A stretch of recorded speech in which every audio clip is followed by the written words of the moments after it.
What if I told you that the secret to transforming your life isn't found in massive, revolutionary change, but in the tiniest decisions you make every single day? That the difference between who you are and who you want to be is not about willpower or motivation, but about a series of almost invisible, microscopic adjustments to your routine. You might think that to get remarkable results, you need to take remarkable action. But what if the opposite were true? What if changing your life was as simple as getting just 1% better every day? That is the profound, game-changing idea behind James Clear's masterpiece, Atomic Habits. And in the next 10 minutes, I'm going to show you how this simple idea can completely rebuild your future. If you've ever set a New Year's resolution only to abandon it by February or tried to build a new skill but gave up after a week, this video is for you. We've all been there. We blame ourselves thinking we lack discipline. But James Clear argues that the problem isn't you, it's your system. Atomic Habits isn't just another book about productivity. It's a practical, step-by-step manual for building a system of continuous improvement. The word atomic is key here. It means both tiny and a source of immense power. An atomic habit is a small change that becomes part of a larger system, leading to incredible results over time. In this video, we're going to unpack the core framework of the book, the 4 laws of behavior change. This is the secret engine that drives every habit, good or bad. By understanding these 4 laws, you will gain the power to design good habits that stick and break the bad ones that hold you back. So grab a notepad and let's dive in. The 4 laws of behavior. Change. The central argument of Atomic Habits is that any habit, whether it's checking your phone, going to the gym, or smoking a cigarette, can be broken down into a 4-step loop: cue, craving, response, and reward. To create good habits, we need to make each step work for us, not against us. This leads to the 4 laws. Law number 1, make it obvious. The first law targets the cue, the trigger that initiates a habit. If you want to build a new habit, the cue needs to be impossible to ignore. Too often, we rely on vague intentions like, I'm going to read more, or I'll start working out. These are wishes, not plans. Clear introduces a powerful technique called habit stacking. The formula is simple. After my current habit, I will follow my new habit. Instead of finding a new time and place, you link your desired habit to an existing one. For example, instead of I'll meditate more, you say, after I pour my morning cup of coffee, I will meditate for 1 minute. The coffee is the existing hardwired habit. The meditation is the new one, piggybacking on the old one. The cue is no longer an abstract thought, it's the smell and sound of your coffee maker. Another critical part of making it obvious is designing your environment. You are more a product of your environment than you think. If you want to drink more water, put a water bottle on every desk in your house. If you want to practice guitar, take it out of the case and put it on a stand in the middle of your living room. Make the cues for your good habits visible and unavoidable. Conversely, to break a bad habit, you do the opposite. Make it invisible. If you eat too much junk food, don't keep it in the house. If you waste time on your phone, put it in another room when you need to focus. You don't have to fight temptation if you never see the cue in the first place. This isn't about willpower, it's about smart design. Law number 2, make it attractive. The second law targets the craving, the motivational force behind every habit. We are drawn to behaviors that promise a reward. To build a good habit, you need to make it more appealing.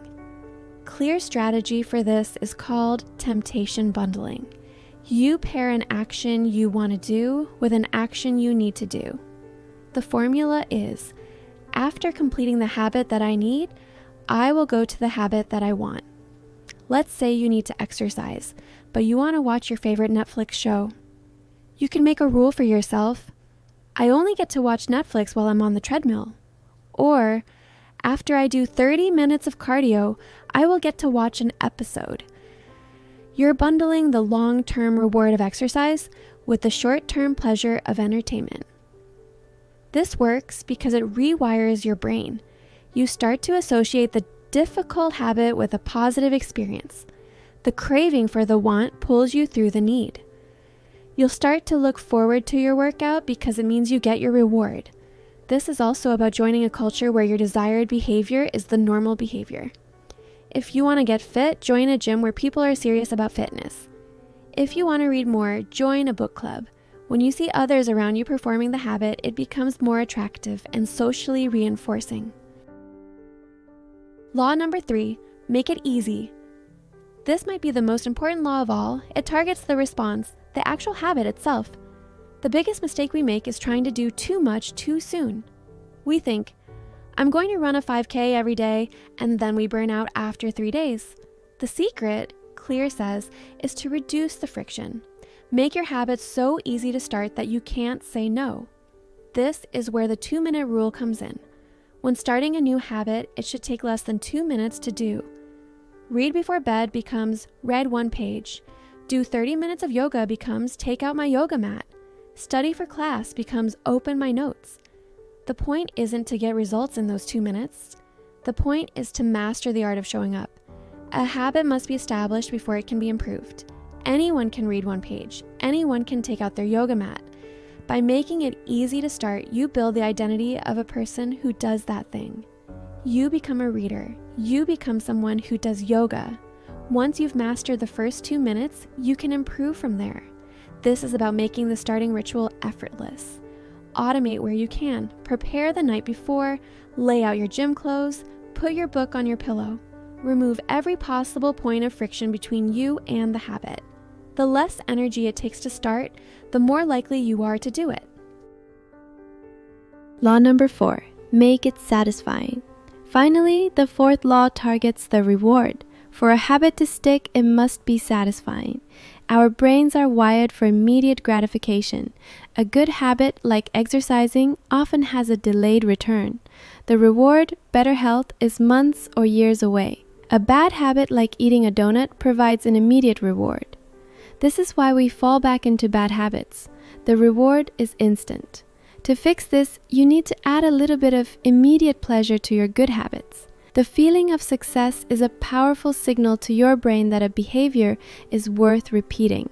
One of the best ways to do this is with a habit tracker. Get a calendar and put a big X on every day you complete your habit. The chain of X's becomes its own reward. You won't want to break the chain. This simple act creates a satisfying visual of your progress. It's proof that you are showing up. You can also add other small immediate rewards. After you finish a tough workout, you could have a delicious, healthy smoothie you love. After you avoid spending money on impulse buys for a week, you can put that money into a savings account for something you really want. The crucial rule is this: what is immediately rewarded is repeated. What is immediately punished is avoided. By making your good habits immediately satisfying, you close the feedback loop and give your brain a reason to do it again tomorrow. Conclusion and call to action. So there you have it, the 4 laws of behavior change. Make it obvious, make it attractive, make it easy, and make it satisfying. This isn't about one giant leap. It's about the power of tiny gains. A 1% improvement every day means that in 1 year, you'll be 37 times better. Your habits are the compound interest of self-improvement. They seem to make no difference on any given day, yet the impact they deliver over months and years can be enormous. Your success is not determined by your goals, but by your systems. You do not rise to the level of your goals, you fall to the level of your systems. Atomic Habits gives you the toolkit to build systems that work. Start small. Don't try to change everything at once. Pick one small habit you want to build. Maybe it's drinking a glass of water when you wake up, or reading 1 page of a book each night. Apply the 4 laws. Put a glass of water by your bed. Obvious. Think about the energy it will give you. Attractive. It only takes 30 seconds to drink. Easy. Track it on a calendar. Satisfying. That's it. That's how you begin. If this summary sparked something in you, I highly, highly recommend you pick up a copy of Atomic Habits by James Clear. It's a book that truly has the power to change your life from the ground up. And if you got value from this video, please hit that like button. It really helps the channel out. Subscribe and turn on notifications so you don't miss our next deep dive. And most importantly, let me know in the comments below, what is the one atomic habit you are going to start today? Thank you for watching. Remember, small changes lead to remarkable results.